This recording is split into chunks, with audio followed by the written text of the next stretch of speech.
I gripped the edge of the pew so tightly I thought the wood might splinter.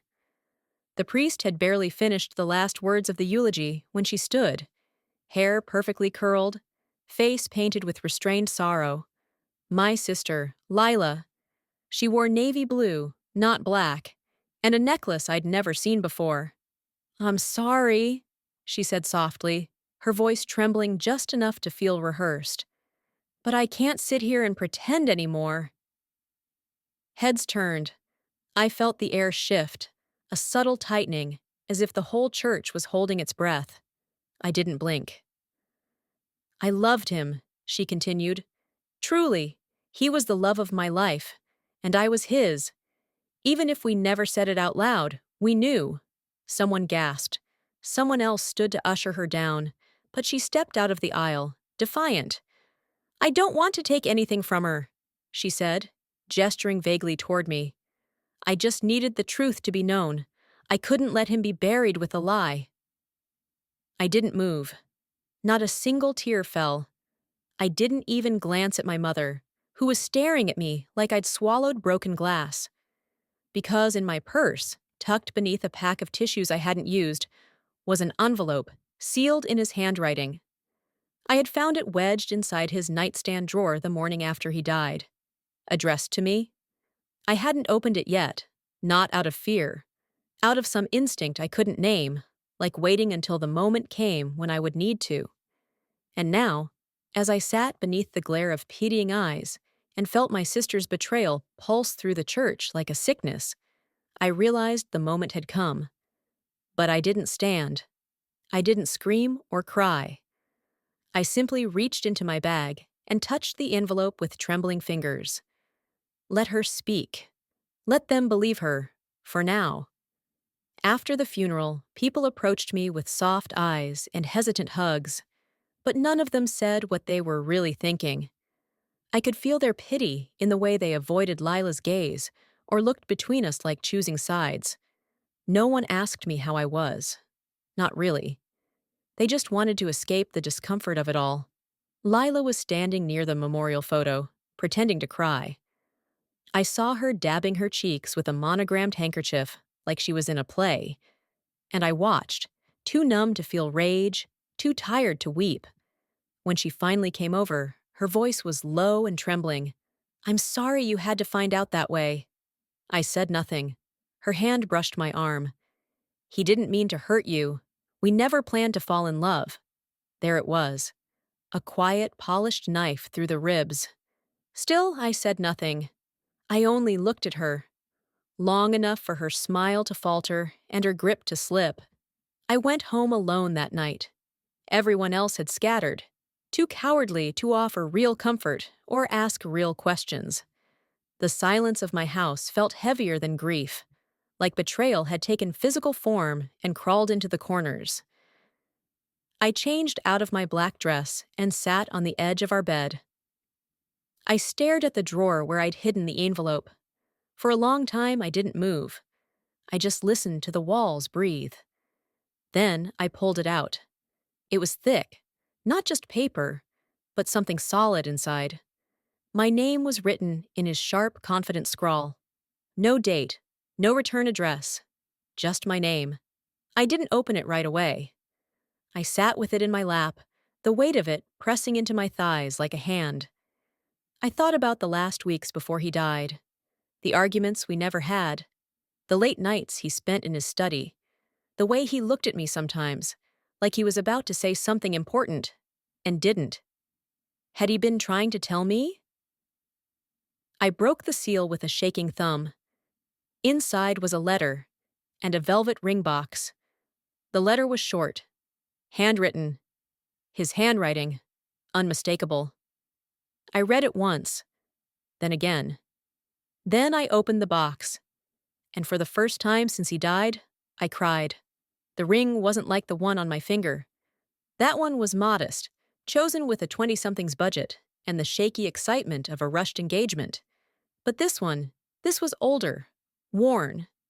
The inside of the band was engraved, not with our wedding date, but with the initials J.M. and C.D., my initials. And not the date we were married, but the date we met. I stared at it until my eyes burned. The letter was dated 3 weeks before he died. His handwriting was sharp at first, then slower near the end. "Camille," it began, "if you're reading this, I'm gone. And there are things I never found the right moment to say. Maybe that's on me. I thought I had time. I thought we'd have more mornings and more arguments over coffee. But life has a cruel sense of timing, doesn't it?" I could hear his voice in every word, not polished like a public letter, just him, honest, uneasy, regretful. "I need you to know something you've probably felt, even if I never confirmed it. Lila and I, whatever you've heard, whatever she says, it wasn't what she wants it to be. She wanted more than I ever gave her, and I let things get too far. That's on me. But I never stopped loving you. Never even paused.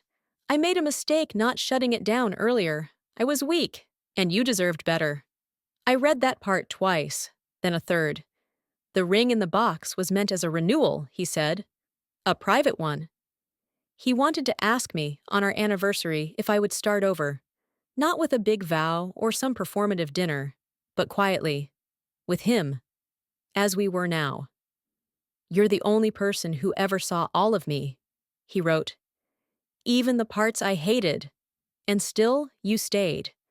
If I'm gone, I want you to have this, not because of what we were, but because of what we almost were again." I folded the letter, pressing my hand over it like I could hold his heartbeat there. Lila's words at the funeral twisted inside me now.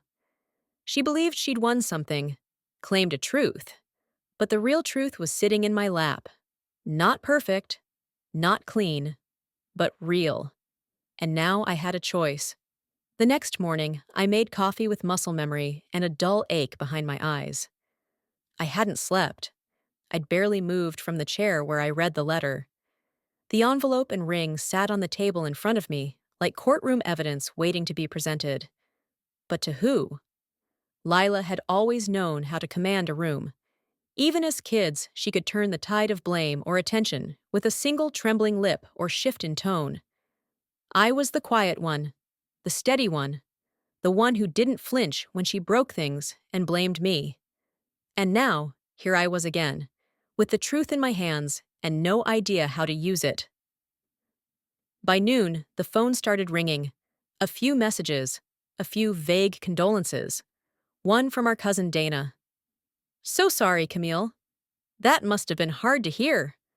Hard to hear. As if what Lila did had just happened, like a car accident or a bad storm. By 2 o'clock, Lila herself called. I didn't answer. Then she texted, "Can we talk? Please? I didn't mean for it to come out that way." That way. She didn't mean for it to come out that way. Not that she didn't mean it. There was always a line with Lila, carefully drawn in shifting sand. I sat at the kitchen table and looked at the letter again. I read it out loud this time, softly. His words didn't shake. Mine did. Then I opened the drawer where we kept our tax records and slid the letter inside, between folders labeled Receipts and Medical. Not out of shame, out of calculation. This wasn't over, but I wouldn't give her a public stage again. That night, I took the second ring and placed it inside a teacup on my dresser.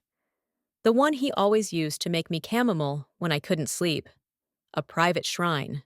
A quiet rebellion. And I wrote my own letter, not to him, to Lila. I didn't hold back. I didn't scream or curse or beg. I told her the truth, that I knew what she was, and I knew what he wasn't. I told her I had proof. Not to threaten her, but to strip away the fantasy she clung to. I didn't send it, not yet. But writing it made my hands stop shaking. For the first time since he died, I felt something close to power. The will was scheduled to be read the following Thursday. I found out through my lawyer, not my family.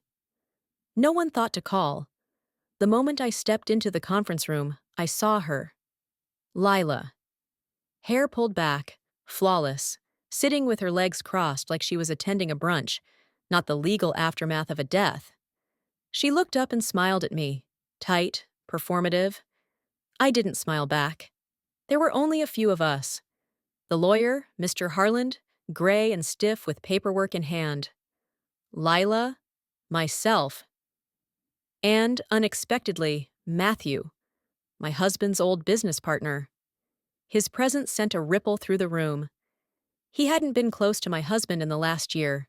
Something had splintered between them, though I never knew what. The reading was standard at first. A few small assets to friends, donations. Then came the big pieces. The house was left to me, as expected, but what followed wasn't. And to Camille Dorsey, I leave the personal contents of my study, journals, files, the key to the deposit box at First Pioneer Bank, and all materials labeled under my private correspondence. He paused. And finally, to my wife, Camille. I leave the remainder of my estate, including stocks, remaining cash, and all intellectual property rights from my published works. I looked at Lila. She was motionless, her lips slightly parted.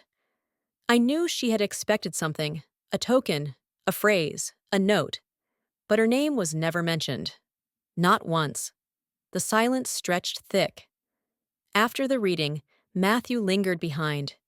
He didn't offer condolences, just stood there, glancing down at the manila folder I now held. He wanted to rewrite it, he said quietly. The will. He told me 2 months ago.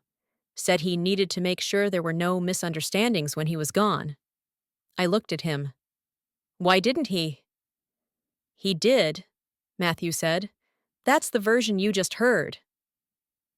I nodded slowly. I hadn't realized how much I needed that confirmation. Not for legal reasons, but for peace. As I stepped into the elevator, I caught sight of Lila through the glass, standing in the parking lot, arms crossed, waiting for me. Let her wait. I had a bank deposit box to open. The next morning, I drove to First Pioneer Bank. The key felt cold in my palm, heavy in a way that had nothing to do with metal. The woman at the desk led me into the vault room without question. The box was midway up the wall, deeper than I expected. My fingers hesitated before sliding the key in. Inside were 2 things, a thick leather-bound journal and a small flash drive. I took them home, placed them on the kitchen table, and stared at them for an hour before I could bring myself to open either. The journal came first. The first page was dated nearly a year before he died. His handwriting was slanted, rushed, more emotional than the clean print from the letter. The entries weren't daily, but they were consistent. Fragments, reflections, moments. And slowly, the picture came into focus. He wrote about Lila, not as a lover, but as a burden. Someone who had cornered him emotionally, manipulated small moments, twisted gestures into promises. He admitted that he had entertained her attention, especially in the months Camille had been caring for her mother out of state. He didn't excuse it, but he also didn't romanticize it. He wrote about guilt, about trying to end things without shaming Lila, about the way she threatened to tell Camille unless he gave her something real. He wrote, I let her believe in something that wasn't there, because facing her anger felt harder than owning up to the lie. Page after page, it became clear. There had been no love affair, only avoidance, weakness, silence. The flash drive was harder. I plugged it into my laptop with hands that trembled. Inside were audio recordings, dozens, quiet ones, some just the sound of him talking, as if practicing conversations. Others were clearly real. One caught my breath. Leela's voice. You said you loved me. His reply. I never said that. You know I didn't. She laughed, high and sharp. Then why did you keep letting me in? Silence, then. Because I was a coward. I sat back in my chair, the weight of it pressing down until I couldn't breathe. He had prepared all of this, a record, a ledger of sorts, not to clear his name in public, but for me. So I would know I wasn't crazy, that I hadn't been blind. that he hadn't loved her. And now I had a decision to make, not just about Lila, but about myself. Because having the truth and knowing what to do with it were two entirely different things. I didn't sleep that night, not because I was tormented by grief, but because I was finally awake, truly awake. For weeks, I'd moved through the world like glass, fragile, invisible, and waiting to be shattered. But now, the weight in my chest had shifted. It wasn't sorrow anymore, it was clarity. I printed one of the transcripts from the recordings. Just one. The conversation where he said, without hesitation, "I never said that. You know I didn't." I folded it into thirds and slipped it into the same envelope I'd once kept hidden in my purse. The next morning, I RSP'd to the memorial luncheon Lila was organizing. Yes, organizing. I found out from a forwarded email, one where she described the gathering as a chance for everyone who loved him, in whatever way they did, to come together and remember. She made herself the hostess of his memory, so I would attend.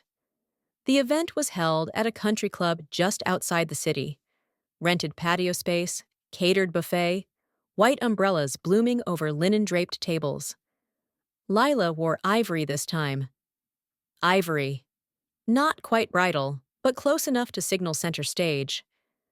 People hugged her, complimented her for putting it all together. She soaked it in like sun. When I arrived, the chatter didn't stop, but it shifted. Soft glances, tilted heads. I found my seat and said nothing. I watched, observed, listened to Lila give a small speech where she quoted a poem he'd once written for me. She didn't cite that part. Of course not. Then came the open floor. And I stood. I didn't speak like I was grieving. I spoke like I'd just remembered who I was. "I'd like to thank Lila," I began, "for giving us all the chance to come together." She smiled tightly. "And I want to thank everyone here for showing up today, especially those of you who reached out to me directly, instead of assuming things from speeches." There was a murmur. Lila's expression faltered. "I've spent the past few weeks asking myself what love looks like after death," I continued. "And I realized it looks like honesty. Quiet, private honesty. The kind that doesn't need a microphone or a stage." I took the envelope from my purse and laid it gently on the table beside me. This was left for me. A letter and a few other things. I won't read them aloud. I don't need to. But for those of you who were confused, or curious, or kind enough to care, I want you to know that the truth does exist. And I'm at peace with it. I looked directly at Lila. "I hope everyone else finds their peace too." And I sat down. She didn't move. Not right away. Not for several minutes. After my speech, the atmosphere changed. Not loudly, not instantly, but something in the air had shifted. Conversations dimmed. People glanced at one another before speaking. A few came over to offer me quiet hugs, not pitying ones, not the kind that made me feel small. These were different. Lila stayed at her table, hands folded so tightly her knuckles were white. She didn't say a word to me as I passed. For once, she had no script ready. The next day, she texted me, "If you wanted to humiliate me, congratulations." I didn't respond. She texted again, "You could have just talked to me. You didn't have to make a scene." I stared at the screen for a long time, then deleted the thread. There was no scene, only truth, the kind that doesn't need defending. In the days that followed, I felt something inside me begin to settle. Not joy, not forgiveness, but grounding. I started going through my husband's journals more slowly, reading not for answers, but for memory. His handwriting became a voice again, one I'd feared was lost. He wrote about our wedding, about my laugh, about the way I made him feel less like a fraud when the world felt heavy. He wrote, "I think Camille is the only person who would still love me if everything else fell apart." One night, I opened the drawer where I kept the velvet ring box. I slipped the second ring on my right hand. Not as a replacement, not as a symbol of ownership, but as a reminder. I was never the backup. I was never the fool. A few days later, Matthew, my husband's former partner, called and asked if I would consider attending a small private gathering he was hosting for those who had worked closely with my husband. Not a formal event, just drinks, a few shared stories, a night to celebrate who he really was. I hesitated, but then I said yes, because for the first time, I wanted to talk about him, not as the man who left behind a mess, but as the man who tried, in his own flawed way, to make it right. And when I arrived, I didn't bring the envelope. I didn't bring the journal or the flash drive. I brought myself. Whole. Undeniable. No longer waiting to be believed. Lila wasn't there. She wouldn't be. Her part in his story had already ended. Mine, I realized, had just begun. A week later, I found a letter in my mailbox. Not typed, not emailed. A real letter, written in looping cursive I hadn't seen since high school. Lila. Camille, it began. I've tried to reach you, and I know you don't want to hear from me. I get that, but I need to explain. She went on to say she was confused, that she felt something real, even if he didn't, that she believed at some point he would leave me, not because she wanted to steal him, but because she thought he would eventually follow his heart. There was no apology, just a long string of excuses that boiled down to one thing. She had convinced herself that her version of the story was true, and when it wasn't, when the will ignored her, when I didn't fall apart, when the room at the memorial turned cold, she needed a new ending. She asked if we could meet. I folded the letter and set it on the table. I didn't cry. I didn't scream. I just stared at it and thought, she still doesn't get it. It wasn't about him choosing her or me. It was about her choosing to lie. Later that afternoon, I drove out to the overlook where my husband and I had gone one autumn years ago, the year things had nearly fallen apart, and then quietly stitched themselves back together. We'd sat on a worn bench and watched leaves fall like burnt confetti. He held my hand the whole time. Didn't speak, just held it. I went back to that bench, sat in the same spot, and I brought the letter. Not his, hers. I lit a match and watched it curl into ash, piece by piece, until nothing remained but smoke and the faint smell of endings. I didn't need her words.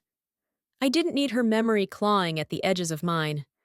When I got home, I took the second ring from my right hand and placed it in the teacup on my dresser, the one he used when I couldn't sleep. It had served its purpose. He had given me truth, quiet, personal truth, and I had honored it, not by parading it, but by living with it. Tomorrow, I would go back to work. I would clear out his study. I would start donating books, giving away jackets, returning phone calls. Not because I was moving on, but because I was no longer stuck. And if Lila ever called again, I already knew what I'd say. Nothing. It's been 3 months. The house is quieter now. Not with emptiness, but with peace.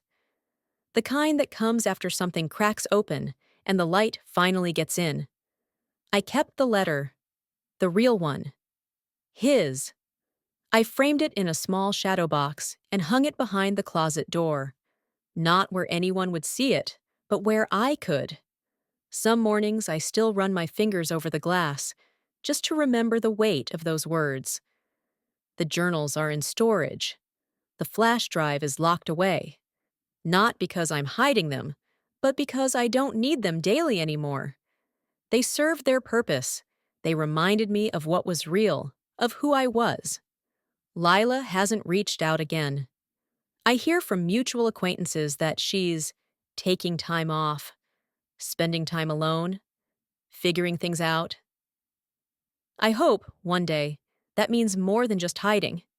But that's her journey, not mine. I went back to the bench at the Overlook one more time last week. This time, I brought a thermos of coffee, my coat, and a pen. I sat there for an hour and wrote myself a letter, not to the woman who had been betrayed, but to the woman who had survived it. I told her, "You stayed. You listened. You learned to stand without shouting. You told the truth in a world that rewards spectacle. You didn't let grief or lies define you."